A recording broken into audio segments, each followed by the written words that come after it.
For years, Yemen's war has been fought on the ground, in the mountains, across deserts, and along shifting front lines. But now, something is changing. The battlefield is moving into the sky. Drones have become the new weapon of choice for Saudi-allied Yemen. For the first time, the internationally recognized Yemeni government is increasingly using them against the Iran-backed Houthi rebels. And that could dramatically alter the balance of power in a war that has already devastated the country for more than a decade. The latest escalation began on July 13th, when Yemen bombed the runway at Sana'a International Airport to prevent an Iranian plane from landing. The rebels then retaliated by launching missiles at Saudi Arabia, whose coalition backs the Yemeni government. But the violence did not stop there. Later, Yemen's internationally recognized government accused the Houthis of launching another barrage of ballistic missiles, this time targeting the Red Sea port city of Al-Makka and residential areas in the central city of Marib. And now the stakes are getting even higher. With the Strait of Hormuz severely restricted amid the Iran-US conflict, while Iran-backed Houthis threaten to choke the Red Sea and Bab el-Mandeb, one question looms large. From where will the oil flow? On July 20th, the Houthis declared a blockade of Saudi ports and ships in the Bab el-Mandeb. The same day, clashes were reported between Houthi fighters and forces of Yemen's internationally recognized government in Hodeida. Then on July 23rd, the Houthis claimed responsibility for strikes on 2 Saudi tankers in the Red Sea, bringing the threat directly to one of the world's most critical maritime trade routes. So, what we are seeing is no longer just a battle for territory inside Yemen. The fight is increasingly spilling onto the region's most vital waterways, threatening shipping, energy supplies, and potentially the global oil market. And now the battle has slowly spread into the skies. The videos emerging from the government side tell their own story: drones tracking targets, dropping explosives, hitting fighters, armored vehicles, trenches, and military positions.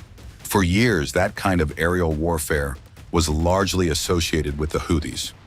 Now the government is trying to build its own drone capability.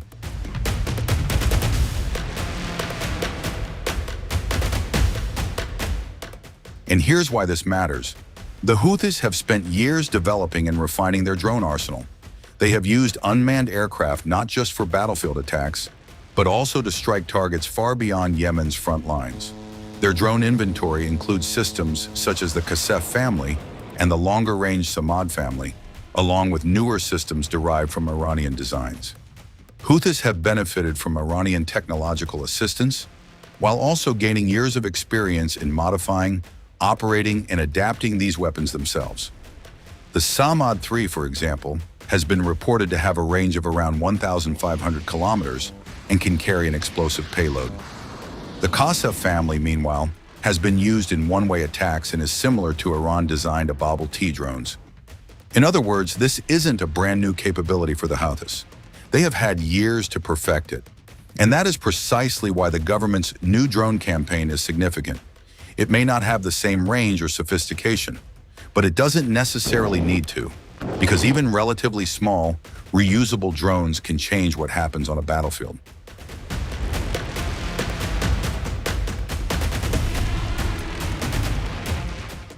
Think about the advantage. A drone can observe a position from above. It can identify a fighter, vehicle, trench or mortar position. It can drop a munition, and if it survives, it can potentially return and be used again. The Yemeni government may not be able to match the Houthis' long-range strike capability, but reusable, remotely piloted drones could prove extremely useful for everyday battlefield operations. And there is another interesting element. The government has reportedly been adapting drones originally designed for civilian purposes.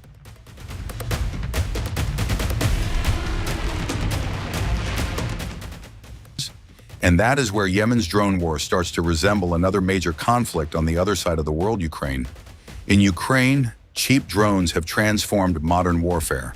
Unmanned aircraft are now being used by small units for surveillance, targeting, and attacks on an enormous scale.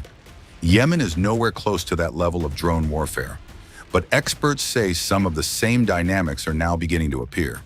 Small, relatively inexpensive drones are becoming ordinary battlefield tools rather than specialist weapons reserved for a few elite units. There are even signs of tactical innovations associated with the Ukraine war appearing in Yemen. According to a report, first-person view drones with fiber optic control are being used.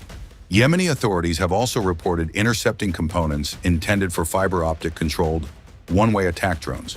So Yemen may now be entering what experts describe as a kind of Ukrainization of tactical drone warfare. Not because Yemen is copying Ukraine completely, but because the basic logic is similar. Cheap drones, constant surveillance, rapid targeting, and a battlefield where hiding becomes increasingly difficult.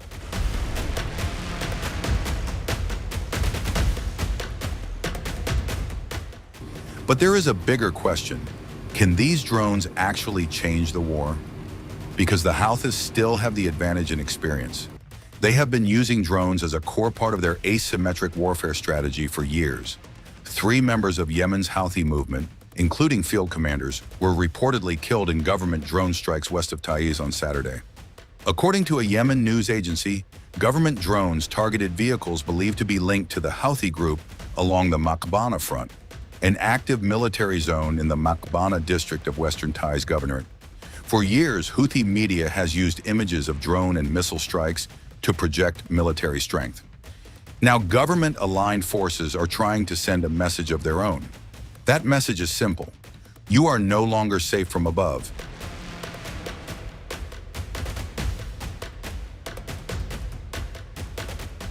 And this could have a serious impact on Houthi fighters.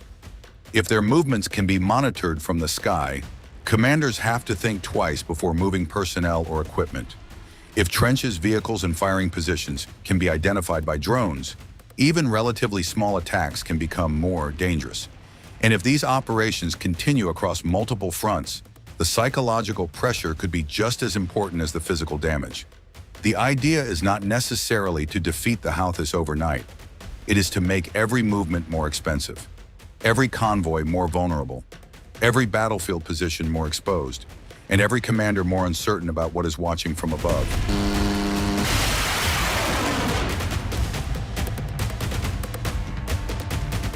So Yemen now has 2 battles unfolding simultaneously, one on the ground and another in the sky. The Houthis still possess the more sophisticated overall drone capability. They have longer range systems, years of operational experience, and a much broader arsenal. But the Yemeni government is learning. It is adapting. It is experimenting with cheaper systems. And most importantly, it is beginning to use drones more consistently across multiple fronts. That could make Yemen's battlefield far more dangerous, because the old advantage of surprise is disappearing. A fighter who once needed to worry mainly about a sniper, artillery, or a missile strike may now also have to worry about a small drone hovering overhead. And that changes battlefield behavior. It changes movement. It changes concealment. It changes how military positions are built and defended. And ultimately, it changes how wars are fought.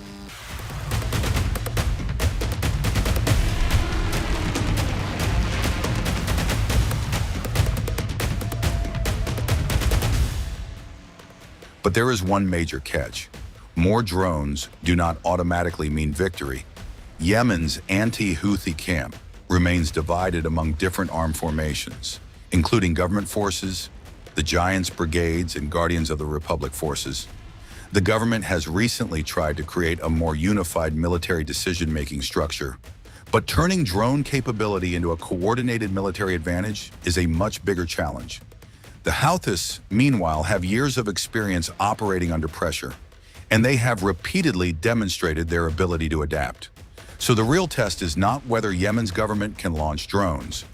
It is whether it can sustain the campaign, coordinate it, expand it, and use it effectively enough to actually alter the battlefield balance.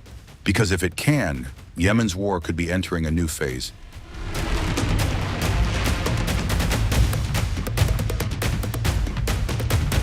And perhaps the most striking part of this story is how quickly the nature of warfare is changing. A conflict that began more than a decade ago with battles for territory is increasingly becoming a contest of technology. The Houthis have their drones. Now the government is building its own aerial arsenal. Both sides are watching from above. Both sides are learning, and both sides are trying to make the other side pay for every move on the ground. Yemen's war may not have returned to the full-scale conflict of its earlier years just yet, but the warning signs are getting harder to ignore. The UN is already sounding the alarm. The front lines are heating up. The real question is, will Yemen's new drone war become the weapon that changes the balance, or the spark that pushes the country back into a much bigger conflict?